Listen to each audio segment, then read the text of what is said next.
नमस्कार प्रिय विद्यार्थियों, अभी इस वीडियो में हम प्रश्नावली 10.2 के प्रत्येक प्रश्न का हल करने वाले हैं। तो आप इस वीडियो को पूरा देखिए। वीडियो पूरा देखने का कारण है बच्चों, इसमें हम पहले थ्योरी समझेंगे, उसके बाद प्रत्येक क्वेश्चन को थ्योरी से रिलेट करते हुए करेंगे। हमारा चैप्टर है वेक्टर अलजेब्रा यानी सदिश बीजगणित और कक्षा 12 अध्याय 10।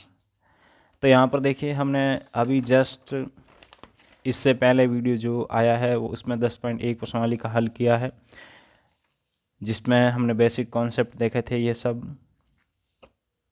टाइप्स ऑफ वेक्टर्स देखा। अब बात करते हैं अपनी इस प्रश्नावली की। तो इस प्रश्नावली में हम क्या करने वाले हैं वो देख लेते हैं पहले, उसके बाद हम इस प्रश्नावली पर आते हैं। तो यहाँ पर एक तो सदिशों का योगफल करेंगे। सदिशों का योगफल के हमारे पास दो नियम हैं। त्रिभुज का नियम, त्रिभुज का नियम कुछ इस प्रकार से लागू करते हैं। यदि यहाँ पर सदिश ए बी और सदिश बी सी कुछ इस प्रकार से हो कि इसका तो अंतिम बिंदु, इसका प्रारंभिक बिंदु। देखिए, किसी सदिश की यदि बात करें तो उसमें दो बिंदु होते हैं, एक तो इसका प्रारंभिक बिंदु होता है, एक इसका अंतिम बिंदु होता है। तो इसका तो देखिए अंतिम बिंदु इसका प्रारंभिक बिंदु मिलान कर रहा हो और ये कुछ इस प्रकार से व्यक्त हो, तो हम यदि इसका प्रारंभिक बिंदु और इसका अंतिम बिंदु मिला दें तो हमारे पास जो वेक्टर बनेगा, यह वेक्टर किसके इक्वल टू होगा? इन दोनों वेक्टर के योग के इक्वल टू होगा। या सिंपल सी बात आप ऐसे याद रख लीजिए, यदि ए बी वेक्टर इस प्रकार से हैं तो तीसरा जो वेक्टर बन रहा है वो इन दोनों के योग के बराबर होगा। बिल्कुल सिंपल बात है। अब सदिश योग का समांतर चतुर्भुज का नियम, इस नियम के अनुसार देखिए, यदि ए वेक्टर इस प्रकार से हैं, बी वेक्टर इस प्रकार से हैं, तो हम इसको इस प्रकार से बढ़ाएं आगे, इसको इस प्रकार से आगे बढ़ाएं और यहाँ से एक हम तीसरा वेक्टर ले लें, ओ सी तीसरा नया वेक्टर ले लें। तो जो ओ सी वेक्टर है ये किसके इक्वल टू होगा? इन दोनों के योग के इक्वल टू होगा। हम जैसे जैसे पसंद करेंगे वैसे वैसे इनको समझते चलेंगे। उसके बाद देखिए, सदिश योगफल के गुणधर्म, ये क्रम विनिमयता के नियम को पालन करते हैं। यानी ए वेक्टर प्लस बी वेक्टर करो या बी वेक्टर प्लस ए वेक्टर करो, एक ही बात है।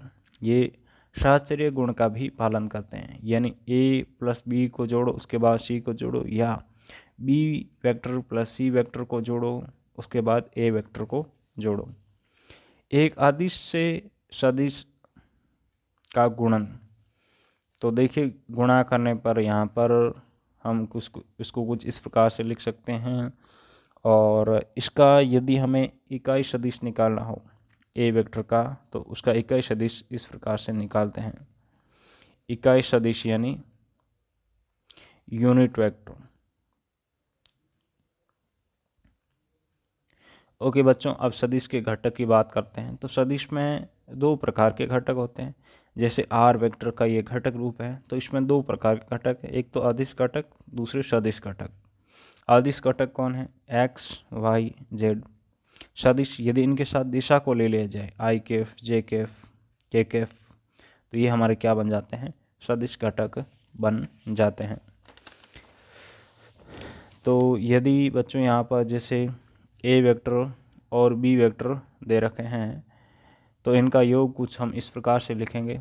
यानी जो आई केफ के साथ आ रहा है, यहाँ भी जो आई केफ के साथ आ रहा है, इन दोनों का योग होगा, और आई केफ साथ में आएगा, इन दोनों का योग होगा, जे केफ साथ आएगा, इन दोनों का योग होगा, साथ में के केफ आएगा। ठीक है। यहाँ पर यदि ए वेक्टर व बी वेक्टर जो दे रखे हैं ये समान है, यदि और केवल यदि ए वन बराबर बी वन, यानी जो आई केफ के साथ आ रहा है, यहाँ पर जो आई केफ के साथ आ रहा है ये एक दूसरे के बराबर हो, ये भी एक दूसरे के बराबर हो, ये भी एक दूसरे के बराबर हो, तब ये क्या कहलाते हैं? समान सदिश कहलाते हैं। अब समान सदिश का यूज हम अभी करेंगे। यहाँ पर क्वेश्चन में दे रखा होगा कि समान सदिश है तो एक्स का वैल्यू निकालिए, ये कीजिए। तो यहाँ पर यदि किसी सदिश को किसी अदिश राशि से गुणा करवाया जाए, जैसे लैम्डा 2 से गुणा करा दो, 5 से गुणा करा दो, तो ये इसके प्रत्येक अवयव के साथ गुणा होता है। और इसी प्रकार से ये कुछ है अपना योग का नियम। सदिश सरेख होने की शर्त। सदिश दोनों हमारे सरेख कब होंगे, यानी कोलिनियर कब होंगे, कोलिनियर वेक्टर्स कब होंगे। तो इसके लिए बिल्कुल सिंपल सी शर्त है। यदि हम जो यहाँ पे ए वेक्टर और बी वेक्टर दे रखे हैं, यानी जो हमारे वेक्टर दे रखे हैं उनको इस रूप में लिख सकें, यानी ए बी वेक्टर बराबर लैम्डा गुणा ए वेक्टर, तो ये हमारे सदिश सरेख होने की कंडीशन को पूरी करते हैं। अर्थात B1 A1 का रेशियो, B2 A2 का रेशियो, B3 A3 का रेशियो एक कांस्टेंट राशि होना चाहिए, यानी इक्वल टू लैम्डा होना चाहिए, या कोई भी कांस्टेंट राशि हो तो ये हमारे सदिश सरेख कहलाते हैं। इसके साथ यदि देखिए ए वेक्टर का ये हमें इसका सदिश घटक रूप में दे रखा है, तो यहाँ पर A1 A2 A3 सदिश ए वेक्टर के दिक् अनुपात कहलाते हैं। ध्यान से समझो बच्चों, दिक् अनुपात और दिक् कोसाइन में बहुत अंतर होता है। हम इन दोनों शब्दों में बहुत ज़्यादा कंफ्यूज होते हैं। अब दिक् कोसाइन की बात करें तो दिक् कोसाइन क्या है, LMN हमारे दिक् कोसाइन कहलाते हैं। और किसी सदिश के लिए दिक् कोसाइन को इस प्रकार से लिखते हैं, जहाँ पर L बराबर देखिए A1 बटे ए वेक्टर का मोड, M बराबर A2 बटे ए वेक्टर का मोड, N बराबर A3 ए वेक्टर का मोड। दो बिंदुओं को मिलाने वाला सदिश, जैसे यहाँ पर P1 और P2 को मिला रहा है, P1 ये बिंदु है, P2 ये बिंदु है, x1 y1 z1 x2 y2 z2। तो P1 P2 वेक्टर को हम x2 minus x1 i cap, y2 minus y1 j cap, z2 minus z1 k cap लिखेंगे। या आप इसको ध्यान से देखो, यहाँ से यहाँ तक के वेक्टर को हम क्या लिखेंगे बच्चों, इसका देखिए पॉइंट x1 y1 z1 है, तो x1 i cap, y1 j cap plus z1 k cap लिखेंगे। ओके, y1 j cap plus z1 k cap लिखेंगे। इसके लिए यहाँ पर देखिए इसको क्या लिखेंगे हम, x2 i cap, y2 j cap, z2 k cap लिखेंगे यहाँ पर O से P2 को, और ये हमारा क्या है O से P1 वेक्टर। तो यहाँ पर त्रिभुज नियम से क्या आएगा हमारे पास, ये तीसरा वेक्टर किसके इक्वल टू आएगा, देखिए इसका योग प्लस इसका योग।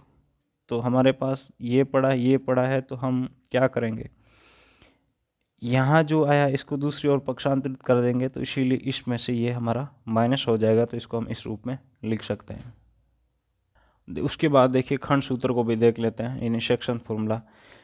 यहाँ पर जैसे हमारे पास दो वेक्टर है, कौन से वेक्टर है, एक तो बी वेक्टर है, ए वेक्टर है, इनको मिलाने वाला ये हमारा पी क्यू वेक्टर है।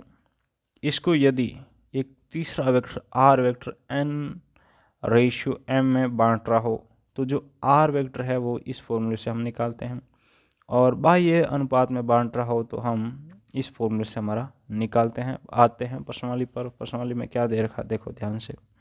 देखिए बच्चों, वीडियो थोड़ा लेंथी बनेगा क्योंकि ये काफ़ी अच्छा प्रश्नावली है, और इसको यदि आप अच्छे से कर लेते हैं तो इसमें पूरे में से पूरे नंबर आएंगे, और बड़ा प्रश्नावली भी है थोड़ा। यहाँ पर बच्चों देखिए, निम्नलिखित सदिशों के परिमाण का परिकलन कीजिए, पहला प्रश्न है। तो बिल्कुल आसान प्रश्न है। देखिए यदि आर वेक्टर हमें एक्स आई कैफ प्लस वाई जे कैफ प्लस जेड के कैफ दे रखा है, तो इसका जो परिमाप है वो हम इस प्रकार से निकालते हैं। सॉरी, परिमाप नहीं, परिमाण, बार बार मेरे ये वर्ड है जो परिमाप सेट हो गया, तो ये परिमाण है। ओके, यानी मैग्नीट्यूड। ओके, तो इसका मैग्नीट्यूड हम इस रूप में लिखते हैं। तो यहाँ पर ए वेक्टर हमें दे रखा है आई कैफ प्लस जे कैफ प्लस के कैफ, तो हम इसी लिखेंगे, इसीलिए मैग्नीट्यूड यानी परिमाण क्या आएगा बच्चों, mode of A vector under root, नहीं सॉरी, इसको हम क्या बोलते हैं यहाँ पर, इसको बोलेंगे मैग्नीट्यूड ऑफ ए वेक्टर या ए वेक्टर का परिमाप। ओके, मोड तो अलग चीज़ होता है और यहाँ पर ये अलग चीज़ है। ठीक है, तो यहाँ पर देखिए आई कैप के साथ कौन आ रहा है 1, तो 1 का स्क्वायर। जेब कैप के साथ 1 आ रहा है तो 1 का स्क्वायर। के कैप के साथ 1 आ रहा है तो 1 का स्क्वायर। अब बच्चों हम जानते हैं कि 1 का स्क्वायर क्या होता है 1, तो 1 + 1 + 1 कितना √3। ओके, बी वेक्टर की बात करते हैं। बी वेक्टर हमें यहाँ पर 2i cap -7j cap -3k cap दे रखा है, तो लिखेंगे इसीलिए बी वेक्टर का परिमाप, सॉरी परिमाण, ओके बार बार ये हो जाता है गलती मुझसे, परिमाण को किससे लिखते हैं, देखिए ये इस प्रकार से दो डंडी कर देते हैं और बीच में वेक्टर लिख देते हैं। क्या होगा, इसका गुणा का स्क्वायर, बीच में प्लस का चिन्ह, यहाँ पे कौन आ रहा है -7, तो -7 का स्क्वायर, बीच में प्लस का चिन्ह, यहाँ पे -3 आ रहा है तो -3 का स्क्वायर। ठीक है, अब बच्चों एक बात कान खोल के सुन लो कि जब भी कोई संख्या माइनस की है, जैसे -1 है, इसका स्क्वायर करें तो ये क्या आएगा, प्लस का आएगा, तो 1 × 1 आएगा, तो 1 × 1 1 होता है। जैसे -2 का स्क्वायर की बात करें तो ये प्लस का 2 × 2 आएगा, क्योंकि हम जानते हैं कि स्क्वायर का मतलब क्या होता है माइनस गुणा माइनस, तो माइनस गुणा माइनस बच्चों चिन्ह परिपाटी के अनुसार क्या होता है, प्लस होता है। तो यहाँ पर अंदर में देखो 2 का वर्ग कितना होता है बच्चों 4, 7 का वर्ग 49, 3 का वर्ग 9 होता है। ठीक है, तो यहाँ से हमारे पास, तो यहाँ से देखिए इसको ऐड करने पर हमारे पास कितना निकल कर आता है 62 निकल कर आता है। अब इसका जो सी वेक्टर दे रखा है उसको ध्यान से देखो बच्चों, सी वेक्टर हमें दे रखा है 1/√3 आई कैप प्लस 1/√3 जे कैप माइनस 1/√3 के कैप। तो इसका जो परिमाण है, मैग्नीट्यूड है, उसको कैसे लिखते हैं, इससे लिखते हैं, सी वेक्टर के साथ दो डंडी खींच देते हैं। ओके, अंडरूट में इसके साथ जो आ रहा है इसका स्क्वायर, बीच में प्लस का चिन्ह, इसके साथ जो आ रहा है इसका स्क्वायर, बीच में प्लस का चिन्ह। ओके, यहाँ तक ठीक है। अब यहाँ पे एक बात आप और कान खोल कर सुन लो। देखिए √2 गुणा √2 करें तो ये बच्चों क्या होगा 2। इसी प्रकार से कोई भी संख्या यदि √ की है और खुद के √ के साथ गुणा हो तो वो √ उसका हट जाता है। तो यहाँ पर √3 का स्क्वायर है तो क्या आएगा बच्चों, तो 1 का स्क्वायर और √3 का स्क्वायर, 1 का स्क्वायर 1, √3 का स्क्वायर 3। सिमिलरली यहाँ पर भी, और ये देखिए माइनस का है तो इसको माइनस का लेना चाहिए। अब स्क्वायर हो रहा है माइनस का तो ये किसका हो जाएगा बच्चों, प्लस का हो जाएगा। तो यहाँ पे ऐड करते हैं तो बच्चों देखिए ऊपर नीचे सबका लेस से क्या आएगा 3, ऊपर 1 + 1 + 1 आएगा, 1 + 1 कितना 3, 3/3 √1, और √1 कितना होता है बच्चों 1 ही होता है। तो इस प्रकार से हमारा इसका पहला प्रश्न तो हमने हल कर लिया है। अब बात करते हैं हम इसके दूसरे प्रश्न की। दूसरा प्रश्न इसका बहुत आसान दे रखा है, इसमें दे रखा है कि समान परिमाण वाले दो विभिन्न सदिश लिखिए। यानी बच्चों इसने क्या कहा है कि जैसे यहाँ पर हमने परिमाण निकाला है तो वो तो दो का समान आना चाहिए, लेकिन वो दोनों अलग अलग होने चाहिए। तो बहुत आसान है, तो यहाँ पे 2i कैप प्लस जे कैप लिख दो, बी वेक्टर को लिख दो आप i cap plus 2j cap. ये दोनों अलग अलग है। देखिए इसमें i कैप के साथ 2 है, इसमें i कैप के साथ 1 है, जे कैप के साथ 1 है, इसमें जे कैप के साथ 2 है। लेकिन इसका यदि परिमाप निकालें तो कितना आएगा बच्चों, 2 का स्क्वायर प्लस 1 का स्क्वायर कितना √5। इसका भी निकालें तो क्या आएगा 1 का स्क्वायर 2 का स्क्वायर √5। देखिए 1 का स्क्वायर और ये 2 का स्क्वायर। ठीक है, तो यहाँ पर इनका देखिए हमारा परिमाप क्या है, समान है। ओके, तो यही तो हमें यहाँ पर करना है। प्रश्न नंबर 3 महत्वपूर्ण और अहम बन जाता है। यहाँ पर समान दिशा वाले दो विभिन्न सदिश लिखिए। तो दिशा के लिए हमें क्या निकालना पड़ते हैं बच्चों? हमें दिक् कोसाइन निकालने पड़ते हैं। हम दिक् कोसाइन निकाल के चेक करते हैं कि यदि दोनों के दिक् कोसाइन समान आ जाते हैं तो दिशाएं समान हैं, नहीं तो दिशाएं अलग अलग हैं। तो यहाँ पर पहले तो हम वेक्टर माने, तो देखिए पी वेक्टर मान लिया, आई कैप जे कैप के cap, Q vector 2i cap plus 2j cap plus 2k cap. तो यहाँ पर अलग अलग कैसे हुए? यहाँ पर i के साथ 1 आ रहा है, i के साथ 2 आ रहा है, j के साथ 1 है, j के साथ 2 है, तो ये अलग अलग है। लेकिन दिशा हम चेक करेंगे तो हम देखेंगे कि इनकी दिशा समान आएगी। तो आप इनको आप याद रख सकते हैं या समझ सकते हैं। देखिए दिक् कोसाइन क्या होते हैं हमारे, ध्यान से देखो। यहाँ पे थ्योरी हमने पहले पढ़ा है, तो दोबारा हम थ्योरी से रिलेट करते हुए प्रत्येक प्रश्न को पढ़ेंगे। LMN, यहाँ पे ए वेक्टर के यदि दिक् कोसाइन की बात करें तो यहाँ पर A1i के प्लस A2j के प्लस A3k के लिए L बराबर A1, इसका देखिए magnitude of A vector, M के लिए A2 magnitude of A vector, N के लिए A3 बटे मैग्नीट्यूड ऑफ ए वेक्टर। तो यहाँ पर आप लिखेंगे, चूँकि ए वेक्टर बराबर यदि I1 A2 A1 I cap A2 J cap A3 K cap हैं, तो L बराबर A1 मैग्नीट्यूड, M बराबर A2 और N बराबर, सॉरी ये A2 नहीं A ओके, A का मैग्नीट्यूड। इससे क्या होगा, आपकी गलती होने की संभावना 100% कम हो जाएगी। ठीक है, तो रटना नहीं है, समझना है।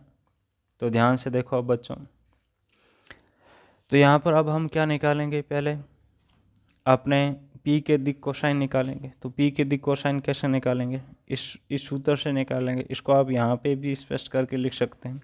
तो हम क्या करेंगे, पहले तो इसका मैग्नीट्यूड निकाल लिया, यानी परिमाण निकाल लिया।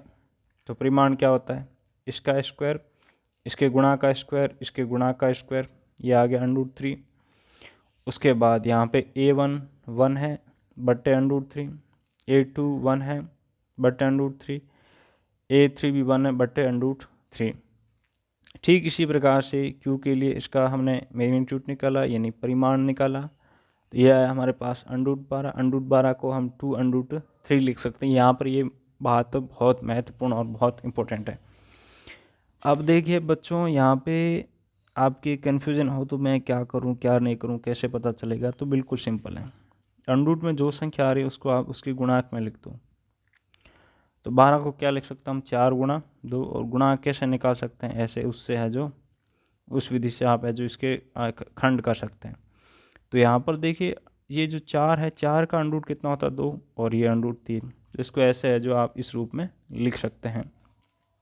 तो वही होगा, देखिए क्या, इसका A1 2 है बट्टे इसका मैग्नीट्यूड, A2 2 है बट्टे इसका मैग्नीट्यूड, A3 भी 2 है बट्टे इसका मैग्नीट्यूड। तो देखिए 2 से 2 कट के फाइनल हमारे पास क्या आ रहा है, 1 बट्टे √3 आ रहा है, 1 बट्टे √3 आ रहा है। तो यहाँ पर फाइनली हम एक लाइन लिख देंगे कि दोनों सदिशों के दिक् कोसाइन समान हैं, इसलिए उनकी दिशा भी समान है। तो इस प्रकार से देखिए हमने 3 प्रश्न कर लिए हैं। अब आते हैं हम अपने चौथे प्रश्न पर। देखिए जो 4 नंबर प्रश्न है बहुत आसान दे रखा है। इसमें x और y के मान ज्ञात कीजिए ताकि सदिश 2i के प्लस 3j कैप और xi के प्लस yj कैप समान है। तो यहाँ पर देखिए ये हमें एक वेक्टर दे रखा है, दूसरा वेक्टर दे रखा है, इसमें कंडीशन दे रखी है कि ये दोनों समान है। तो हम लिखेंगे, हम जानते हैं कि समान है यदि और केवल यदि उनके संगत घटक बराबर हो। समान होने की कंडीशन क्या है, हमने अपनी थ्योरी में पढ़ा है कि दो सदिश वेक्टर समान हैं यदि और यदि, ये देखिए यदि और यदि उनके संगत घटक क्या हो, A1 बराबर B1। तो हम लिखेंगे यदि और यदि उनके संगत घटक बराबर हो, अर्थात x बराबर 2 y बराबर 3, और हमें यहाँ पर ये तो ज्ञात करना है। तो इस प्रकार से ये प्रश्न भी हो गया। अब आते हैं 5वें प्रश्न पर। पांचवा प्रश्न बहुत आसान है। इसमें दे रखा है एक सदिश का प्रारंभिक बिंदु 2, 1 और अंतिम बिंदु -5, 7 है। इस सदिश के अदिश एवं सदिश घटक ज्ञात कीजिए।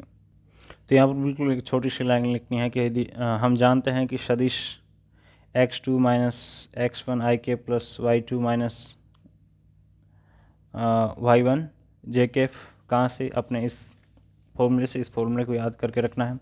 तो यहाँ पर देखिए x और y के लिए दे रखा था, हमने इसको यहाँ तक लिया, z के लिए दे रखा हो तो इसको हम यहाँ तक दे रखेंगे। और यदि आप इसको पूरा लिखना चाहते हैं तो ऐसे इसका पूरा लैंग्वेज लिख करके इस फॉर्मूले को पूरा लिख सकते हैं, लेकिन इतना ज़रूरी नहीं है, इसलिए यहाँ तक इतना ही लिख दें कि हम जानते हैं कि सदिश दो बिंदुओं के लिए सदिश या प्रारंभिक व अंतिम बिंदुओं के लिए सदिश।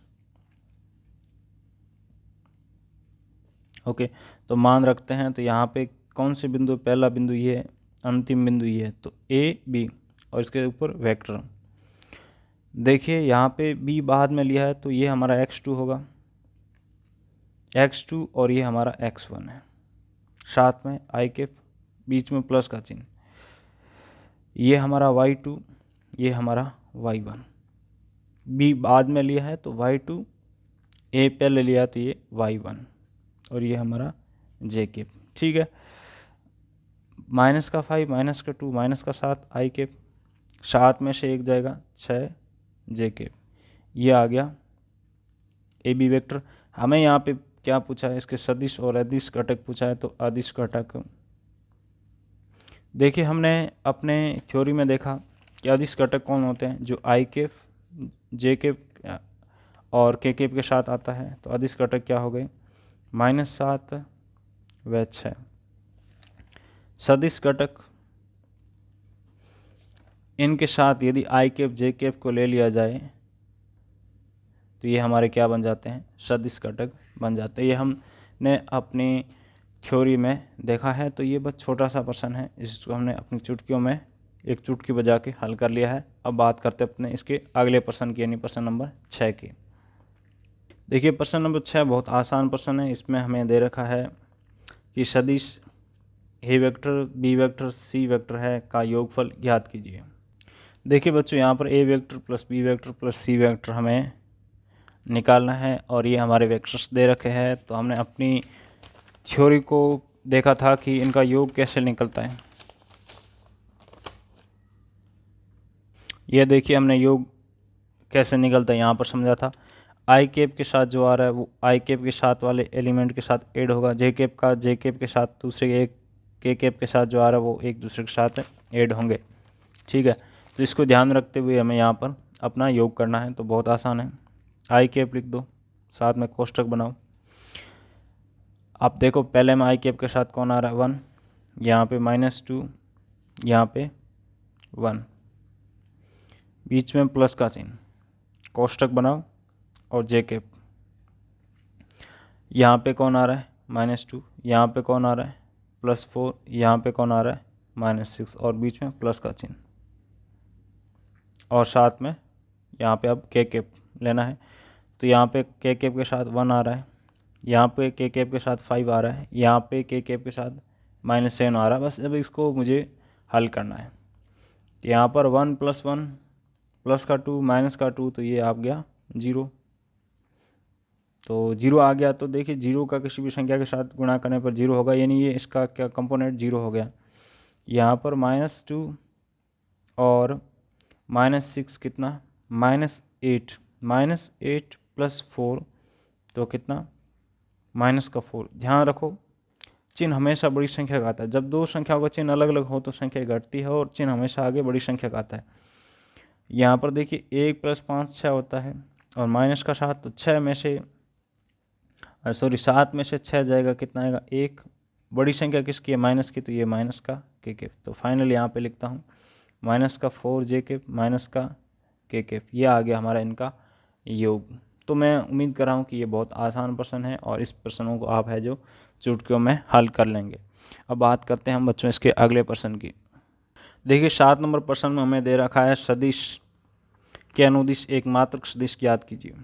देखिए ये हमारा सदिश दे रखा है। अब मात्रक सदिश कैसे ज्ञात करते हैं, इसके लिए हमने यहाँ पर अपने फॉर्मूले देखे हैं।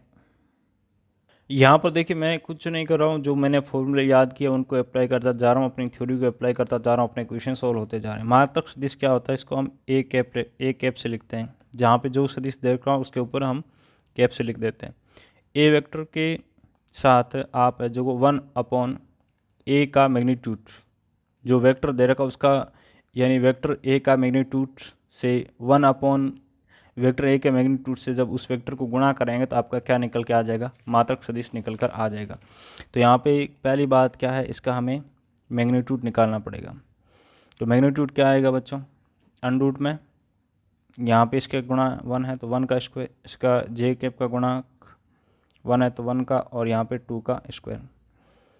देखिए बच्चों 1 का स्क्वायर 1 होता है, 1 का स्क्वायर 1, 2 का स्क्वायर 4 होता है, तो 4 + 2 कितना 6। अब हमें क्या चाहिए, इसका मात्रक सदिश चाहिए। तो हम लिखेंगे मात्रक सदिश बराबर ए वेक्टर बटे magnitude of A vector. A vector लिख दो और साथ में मैग्नीट्यूड का मान लिख दो। अब हम जानते हैं कि ये इस रूप का है तो हम इसे इस रूप में लिख सकते हैं। अब यहाँ पर एक जो महत्वपूर्ण बात आती है, यहाँ पर इसको यदि आप एक स्टेप और आगे लेके जाना चाहते हैं तो लेके जा सकते हैं। कैसे, देखिए 6 को क्या लिखते हैं हम 3 × 2, और इसका अंडरूट यानी इनका अंडरूट, और किसी भी संख्या यदि अंडरूट में कोई संख्या गुणा में है तो उसको ये लिख सकते हैं आप अंडरूट 3 × √2। तो यहाँ पर ये 2 है, 2 को क्या लिख सकते हैं, √2 × 2 लिख सकते हैं। तो यहाँ पर आपके पास जो आएगा ये आई कैफ है, ओके, यहाँ पे जे कैफ है, ये आ जाएगा देखिए √2/√3 के कैफ, या इस पूरे का अंडरूट। ओके, तो ये इस प्रकार से है, जो आपका क्या आ गया, इसका मात्रक सदिश आ गया है।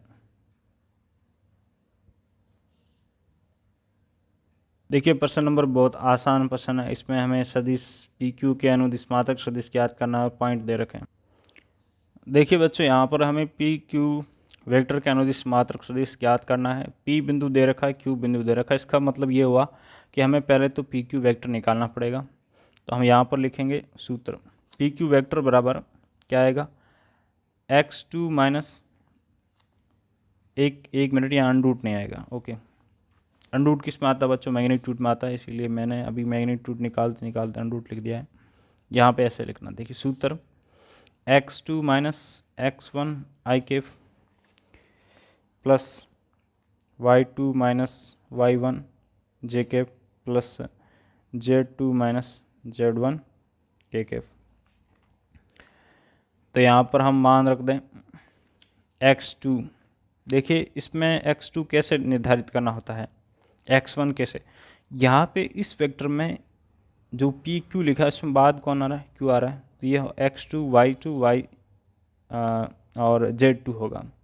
पहले कौन आ रहा था, ये x1 y1 और z1 होगा। ओके, कहीं पर बोलने में गलती होगी तो उसको थोड़ा समझ के चलिएगा। ओके, x2 माइनस x1 साथ में आई cap, y2 minus y1 z2 minus z1 साथ में के कैफ। तो कितना आ गया, 3 आई कैफ 3 जे कैफ प्लस 3 के कैफ। अब यहाँ पे क्या निकालना है, मात्रक सदिश, ठीक है। तो हम लिखेंगे मात्रक सदिश, मात्रक सदिश को किससे लिखते हैं हम, जो वेक्टर होता है उसके कैप से लिखते हैं। तो पी क्यू का कैप पी क्यू वेक्टर बटे magnitude of P Q vector. तो यहाँ पर पी क्यू वेक्टर लिखो, इसका मैग्नीट्यूड क्या, अंडरूट ऑफ यहाँ पे 3 का स्क्वायर और इसका स्क्वायर।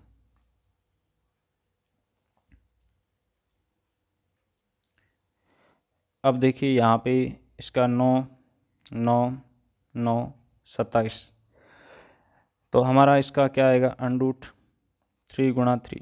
देखिए अंडरूट 27 क्या होता है 9 + 9 + 9 27 आएगा। 3 का स्क्वायर 9 होता है, 9 + 9 3 बार 27 आएगा। और 27 को हम क्या लिख सकते हैं 3 गुणा 9 लिख सकते हैं। तो 9 का देखिए अंडरूट कितना होता है 3 और ये अंडरूट 3। ओके, ऐसे खंड में तोड़ के है जो आप उसको ऐसे आगे सोल्व कर कीजिएगा। ठीक है, यहाँ पर अधिकतर बच्चों के प्रॉब्लम आती है कि वो इस प्रकार से आगे हल नहीं कर पाते हैं। 3 से 3 कट गया, 3 से 3 कट गया, 3 से 3 कट गया, तो यहाँ पर पी क्यू वेक्टर क्या आ गया आई केफ बटे √3 जे केफ बटे √3 प्लस के बटे √3। सॉरी, ये क्या है पी क्यू वेक्टर नहीं है, पी क्यू कैफ है, यानी इसका मात्रक सदिश है। अगला 9% देखिए बच्चों, इसमें हमें दे रखा है दिए हुए सदिशों ए वेक्टर और बी वेक्टर के लिए सदिश ए प्लस बी वेक्टर के अनुदिश मात्रक सदिश ज्ञात कीजिए। ये हमारा 9 नंबर प्रश्न है। ठीक है, इसको कैसे हल करना है बच्चों, पहले तो हमें ए प्लस बी वेक्टर निकालना पड़ेगा। तो ए प्लस बी वेक्टर बराबर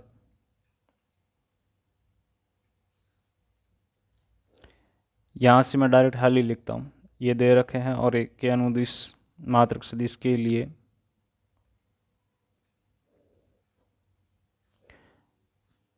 या यहाँ ऐसा भी लिख सकते हैं कि ज्ञात करना है, ज्ञात करना, और ये दिया है। इससे क्या है कि क्वेश्चन का आपके सामने क्लियरिफिकेशन आता है। अब इनका योग कैसे निकालते हैं बच्चों, हम आई कैप लिखते हैं, यहाँ पे आई कैप के साथ क्या है 2, आई के साथ क्या है -1, बीच में प्लस का चिन्ह, उसके बाद जे कैप लिखते हैं, यहाँ जे कैप के साथ -1, यहाँ +1, उसके बाद यहाँ पे प्लस का चिन्ह लेते हैं, के कैप लेते हैं, यहाँ पे क्या है 2, यहाँ पे -1 है, तो 2 - 1 आई कैप, -1 -1 0 हो गया, तो इसको लिखने की ज़रूरत नहीं है। 2 - 1 तो 1, ये के कैप, ये आ गया ए प्लस बी वेक्टर। तो यहाँ पर A vector plus B vector के अनुदिश मात्रक सदिश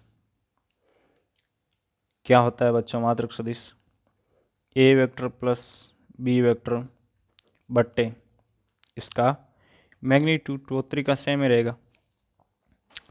ये हमारा हम फॉर्मूला है कि मात्रक सदिश क्या होता है, जो वेक्टर दे रखा वो और इसके बट्टे में उसका मैग्नीट्यूड यानी परिमाण, परिमाण।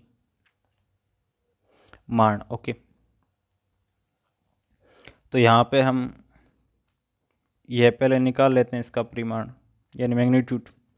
तो मैग्नीट्यूड कैसे निकलता बच्चों, अंडरूट ऑफ, यहाँ पे इसके साथ जो गुणाक आता है उसका स्क्वायर, 1 है तो 1 का स्क्वायर, इसके साथ देखिए बीच में जे के साथ कुछ भी नहीं है तो कुछ भी नहीं लेंगे, यहाँ पे ये आ रहा है तो इसका स्क्वायर, 1 + 1 बच्चों कितना होता है 2, तो ये आ गया √2। तो अब जो ए प्लस बी वेक्टर रखा हमें हमारे पास निकला है उसको यहाँ रख दो बच्चे, बट्टे इसका मैग्नीट्यूड कितना हो गया 1/√2 आई कैफ, 1/√2 जे कैफ। तो बस ये बहुत आसान तरीका है, मैं उम्मीद कर रहा हूँ कि आपको ये समझ आ रहा है। तो इस प्रकार से आप किसी भी प्रश्न को चुटकियों में हल कर सकते हैं। देखिए बच्चों, यहाँ पे बहुत आसान प्रश्न दे रखा है, सदिश के अनुदिश एक ऐसा सदिश ज्ञात कीजिए जिसका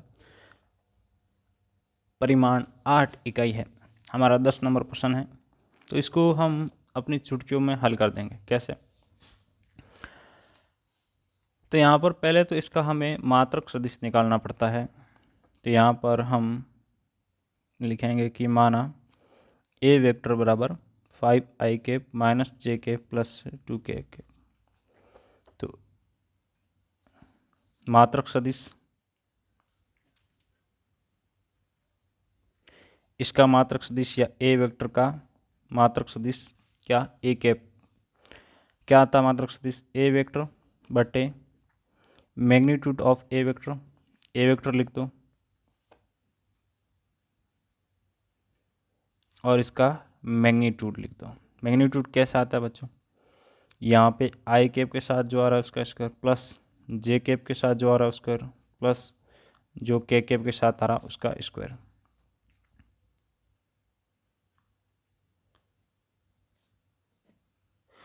अब देखिए यहाँ पे 5 का स्क्वायर बच्चों कितना होता है 25, माइनस 1 का स्क्वायर, देखिए स्क्वायर हो रहा है तो प्लस का हो जाता है, हम जानते हैं, पहले बात कर चुके हैं। 2 का स्क्वायर कितना 4, तो ये आपके पास अंडर रूट में कितना आ गया 30, अंडर रूट में कितना आ गया 30, तो 5 बटे अंडर रूट में 30 आई के माइनस 5 बचे अंडर रूट में 30 जे के प्लस 2 बटे अंडर रूट में 30 के।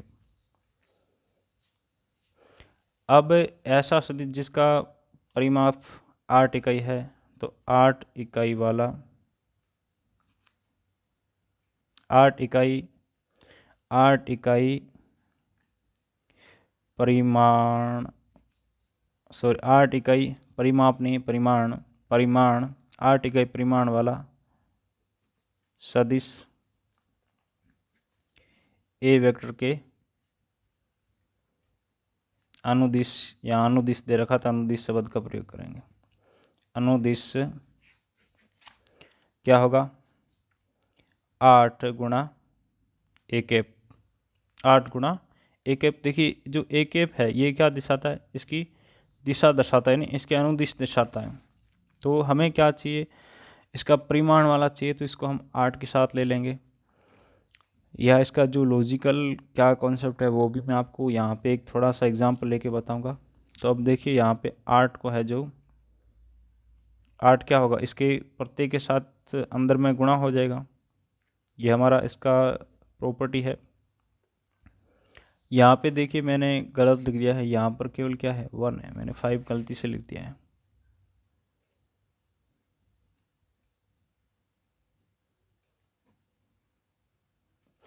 ठीक है, यहाँ तक चंगा है। तो अब हम क्या करते हैं बच्चों, इसका गुणा कर देते हैं। तो ये 40 अंडर रूट 30 आई के, यहाँ पे 1 है, ओके ये मैंने गलती से लिखा है 16 अंडर रूट 30 के, ये आ गया हमारा इसके अनुदिश। हाँ जो वेक्टर पूछा है वो आ चुका है। अब बच्चों हम ऐसा क्यों याद करते हैं, तो यहाँ पर ध्यान से देखो, यदि मुझे ए वेक्टर चाहिए तो मैं क्या करूँगा, मैं इसका मैग्नीट्यूड गुणा ए कैप करूँगा। अब ए कैप क्या होता है, किसी सदिश की दिशा बताता है, उसका अनुदिश किस दिशा में ये बताता है। ओके ये इसका थ्योरी, ऐसा ही आप समझिए। अब हमें यहाँ पे क्या दे रखा है, यहाँ पे मैग्नीट्यूड 8 दे रखा है, तो यहाँ पे 8 का मान रखेंगे, ए कैप का मान रखेंगे, तो ये हमारे पास वेक्टर आ जाएगा। तो इस प्रकार से है जो आप इसको समझ सकते हैं। तो इसमें कोई रटने वाली बात नहीं, मुझे कोई रटने वाली बात नहीं लगी है, समझने वाली बात लगी है। प्रश्न नंबर 11 को देखिए, दर्शाइए कि सदिश और सरेख है। तो यहाँ पे हम लिखेंगे कि सदिश सरेख होंगे यदि और केवल यदि। देखिए अपना जो थ्योरी का है वही मैं लिख रहा हूँ, सरेख होंगे यदि और केवल यदि। यहाँ पे B1 B2 B3 इनका रेशियो क्या होना चाहिए, बराबर होना चाहिए। यहाँ लिखेंगे हम B1 बटे A1 B2 बटे A2 और B3 बटे A3 हो। यहाँ A1 बराबर देखिए क्या है 2, A2 बराबर -3, A3 बराबर 4 है। यहाँ पर देखिए B1 बराबर -4, B2 बराबर 6, B3 बराबर -8। मैं कुछ नहीं कर रहा हूँ, बस जो अपना थ्योरी पढ़ा उसको यहाँ पे इम्प्लीमेंट कर रहा हूँ। तो यहाँ पे देखिए B1 बटे A1 क्या है -4/2, तो ये कितना आ गया -2। B2/A2 6/-3, ये भी कितना आ गया -2। B3/A3 -8/4 -2। इसको 1 दे दो, इसको 2 दे दो, इसको 3 दे दो। 1 2 व 3 से B1/A1 बराबर B2/A2 बराबर B3/A3 प्राप्त होता है, अर्थात सदिश दिए गए सदिश सरेख हैं। ठीक है, तो इस प्रकार से हम है जो आसानी से इन क्वेश्चनों को हल कर पा रहे हैं। आप देख पा रहे हैं कि चुटकियों में हल हो रहे हैं। अब देखिए प्रश्न नंबर 12 को देखिए, इसमें दे रखा है सदिश दे रखा है और इसके हमें कोसाइंस पूछे हैं। तो इसको देखिए हम बहुत आसानी से हल कर सकते हैं। हम अपनी थ्योरी पर आएंगे। थ्योरी देखिए कोसाइन का मैंने अभी आपको बताया कि कोसाइन क्या होते हैं। यहाँ पर ये देखिए ये हमारे कोसाइन होते हैं। ठीक है, यहाँ पर देखिए दिक कोसाइन, जिसे हम क्या कहते हैं दिक कोसाइन कहते हैं। तो यहाँ पर यदि ये हमारा सदिश है, यानी आई कैप के साथ A1 आ रहा है, जे कैप के साथ A2 आ रहा है और के कैप के साथ A3 आ रहा है, तो इसके कोसाइन LMN A1/A वेक्टर का मोड मैग्नीट्यूड, A2/A वेक्टर का मैग्नीट्यूड, A3/A वेक्टर का मैग्नीट्यूड यानी परिमाण। ओके, तो यहाँ पे देखिए मैंने कुछ नहीं किया है। हम जानते हैं कि सदिश के कोसाइन L बराबर ये M बराबर N बराबर, ये तो आपको याद करने पड़ेगा फॉर्मूले। उसके बाद इनकी कंपेयर करो। आई कैप के साथ जो आ रहा है वो A1 है, यहाँ पे 1 आ रहा है। जे के जो आ रहा है A2, यहाँ पे 2 है। के कैप के साथ जो आ रहा है A3, यहाँ पे 3 है। तथा इसका हम क्या निकालते हैं मैग्नीट्यूड यानी परिमाण। परिमाण क्या होता है बच्चों, यहाँ पे इसके साथ जो गुणाकार आ रहा है इसका स्क्वायर और यहाँ पर इसका स्क्वायर। देखिए 1 का स्क्वायर 1 होता है, 2 का स्क्वायर 4 होता है, 3 का स्क्वायर 9 होता है। ये कितना आ गया अंडरूट में 14 आ गया। तो यहाँ पर L1 यानी L बराबर क्या आएगा 1/√14। M बराबर देखिए A2 बराबर 2 है तो 2 रखो यहाँ पे। ये मैग्नीट्यूड कितना है √14। N बराबर √14। ये आ गया हमारे इसके कोसाइन। ओके, तो इस प्रकार से है जो हम क्वेश्चंस को अभी तक बहुत आसानी से हल कर पा रहे हैं। अभी तक हमें कहीं कोई दिक्कत नहीं आई है। तो हम उम्मीद कर रहे हैं कि आगे भी हम इस प्रकार से हल करें। यहाँ पे इतना लिख दे तो कोसाइन। ओके, देखिए 13 नंबर क्वेश्चन बहुत आसान है। बिंदुओं ए बी को मिलाने वाले एक ए से बी की तरफ दिश सदिश की दिक कोसाइन ज्ञात कीजिए। बिल्कुल सिंपल है बच्चों, यहाँ पे एक लाइन दे रखी है क्या ए से बी की तरफ दिश सदिश। इसका अर्थ क्या होगा, यहाँ पे हमें क्या निकालना है ए बी वेक्टर निकालना है। ए से बी की तरफ दिश क्या होता है, यानी इसमें जो दिशा दर्शाई गई है वो कैसे है ए से बी की तरफ दिशाई। इसके विपरीत जैसे हमें ये कह देता कि भाई आप क्या करो बी से ए की ओर दिश, तो हम क्या निकालते बी ए वेक्टर निकालते। अब इसकी क्या इंपॉर्टेंस है कि इसको बी ए लिखे या ए बी लिखे, इसका भाई क्या मतलब है, मैं तो मेरी मर्जी वैसे लिखूंगा, नहीं ऐसे नहीं लिखा जाता है। ये इस डायरेक्शन अनुसार निकाला जाता है। यहाँ पे इनिशियल पॉइंट है, ये इसका लास्ट पॉइंट है, तो इनिशियल पॉइंट पहले लास्ट पॉइंट बाद में। तो यहाँ पे जो ये वेक्टर होता है ये क्या निकल के आता है x2 माइनस x1 आई कैप, y2 माइनस y1 जे कैप और z2 माइनस z1 के कैप से हम इसको लिखते हैं। यहाँ पे सबसे महत्वपूर्ण बात क्या है, x2 y2 और z2 क्या है। तो देखिए इसमें बाद में कौन आ रहा है, ये तो ये हमारे x2 y2 z2 है। पहले कौन आ रहा है ए, तो ये x1 y1 z1 है। अब इनकी वैल्यू पुट करो -1, यहाँ पे x1 की वैल्यू साथ में आई कैप, y2 y1 z2 और यहाँ पे z1। देखिए माइनस साइन के साथ है तो इसको अपने चिन्ह के साथ ही लेना चाहिए, यहाँ पर ये गलती नहीं होनी चाहिए। यहाँ पे काफ़ी सारे बच्चों के मैं देखता हूँ कि गलतियाँ होती है, और आपको पता लग गया होगा कि यहाँ पर हम खुद ने गलती,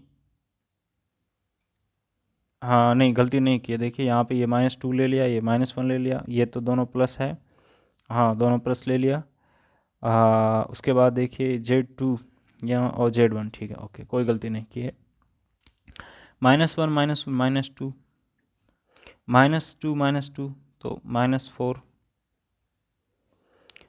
माइनस गुणा माइनस प्लस हो गया, 1 + 3 कितना 4, तो ये प्लस का 4 आ गया, ये आ गया ए बी वेक्टर।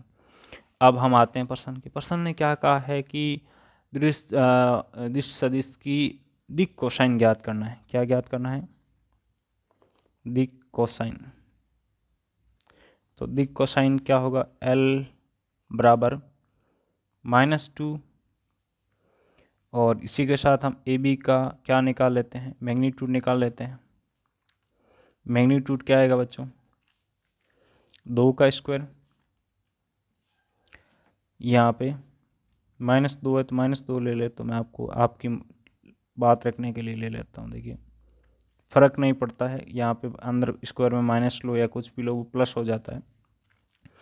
-2 का स्क्वायर +4, कैसे? -2 गुणा -2, माइनस गुणा माइनस बच्चों क्या हो जाता है? प्लस हो जाता है, 2 गुणा 2 4, ऐसे, ठीक है। 4 का स्क्वायर 16, यहाँ पे 4 स्क्वायर 16, 16 32 + 4 कितना? 36, और √36 कितना होता है? 6। तो अब एल क्या होता है? यहाँ पे आई कैप के साथ जो आ रहा है, और बट्टे ए बी का मैग्नीट्यूड जो कि कितना निकल कर आया? 6। तो यहाँ से एल बराबर कितना आ गया? -1/3। एम बराबर क्या होता है बच्चों? जो जे कैप के साथ आ रहा है वो, और बट्टे जो वेक्टर है उसका मैग्नीट्यूड, ये कितना आ गया? -2/3। इसी प्रकार से एन जो जे कैप के साथ आ रहा है उसको लिखो, और बटे इसका मैग्नीट्यूड कितना आ गया? 2/3। ये 2 से कटता है 2 बार, ये 2 से कटता है 3 बार। तो इसके दिक् कोसाइन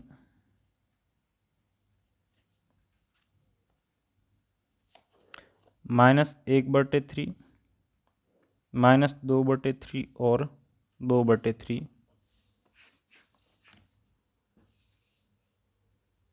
ए बी वेक्टर के दिक् कोसाइन। यहाँ पर बच्चों देखिए अपना अगला प्रश्न है, दर्शाइए कि आई के प्लस जे के प्लस के अक्षों ओ एक्स ओ वाई एवं ओ जेड के साथ बराबर झुका हुआ है। तो झुका हुआ कम है या ज़्यादा है, इसका हम पता किससे करते हैं बच्चों? एंगल से करते हैं। यानी ये जैसे आर वेक्टर है, या यहाँ पे ए वेक्टर लिया है तो ए वेक्टर है, एक्स के साथ जो एंगल बनता है उसको हम क्या लेते हैं? अल्फ़ा। वाई के साथ जो लेता है उसको बीटा, जेड के साथ जो बनता है उसको हम गामा लेते हैं। तो यदि ये तीनों एंगल बराबर है तो इसका अर्थ क्या होगा? कि ये बराबर झुका हुआ है। अब एंगल का पता करने के लिए हम क्या ज्ञात करते हैं? दिक् कोसाइन। इसके दिक् कोसाइन कोसाइन, ओके। दिक् कोसाइन क्या हो गए? एल बराबर, इसी के साथ इसका हम मैग्नीट्यूड निकाल लेते हैं। यहाँ पे मैग्नीट्यूड क्या आएगा बच्चों? देखिए 1 का स्क्वायर + 1 का स्क्वायर + 1 का स्क्वायर, तो ये √3। यहाँ पे देखिए इसके साथ क्या आ रहा है? 1 आ रहा है, तो ये 1। यहाँ पर बच्चों देखो n बराबर क्या आ रहा है? जे क्यूब के साथ 1 आ रहा है, और इसका मैग्नीट्यूड √3। हम जानते हैं कि l को क्या लिखते हैं? कोस अल्फ़ा, अर्थात यहाँ लिखेंगे कोस बीटा, m बराबर n बराबर कोस गामा। अब देखिए यहाँ पर यहाँ पर या इक्वेशन 1 2 करके लिख सकते हैं आप, कोस अल्फा बराबर कोस बीटा कोस गामा, अर्थात या अल्फा बराबर बीटा बराबर गामा। देखिए यहाँ पे हम क्या ले रहे हैं, कोस ले रहे हैं, तो कोस की किसी एंगल के लिए मान कब समान होगा, जब वो एंगल क्या हो, समान हो, अर्थात अल्फा बराबर बीटा बराबर गामा, जहाँ समान झुका हुआ है, झुका हुआ है। तो इस प्रकार से जब भी आपको पूछ लिया जाए कि कितना झुका हुआ है इसके साथ, तो ये निकाल लो आप, इससे आपको पता लग जाएगा कि कितना झुका हुआ है, क्या कर रहा है, सो रहा है, बैठा है, क्या कर रहा है। अब बच्चों मैं आपको एक बात कहना चाहूँगा, यदि आप कमेंट करेंगे, लिखेंगे कि इसका जो सेकंड पार्ट है, इस वीडियो का जो सेकंड पार्ट है वो आपको प्रोवाइड करवाया जाए, तभी मैं आपको प्रोवाइड कराऊंगा। आपने इस वीडियो का फर्स्ट पार्ट देखा, उसके लिए आपका तहे दिल से धन्यवाद, आभार।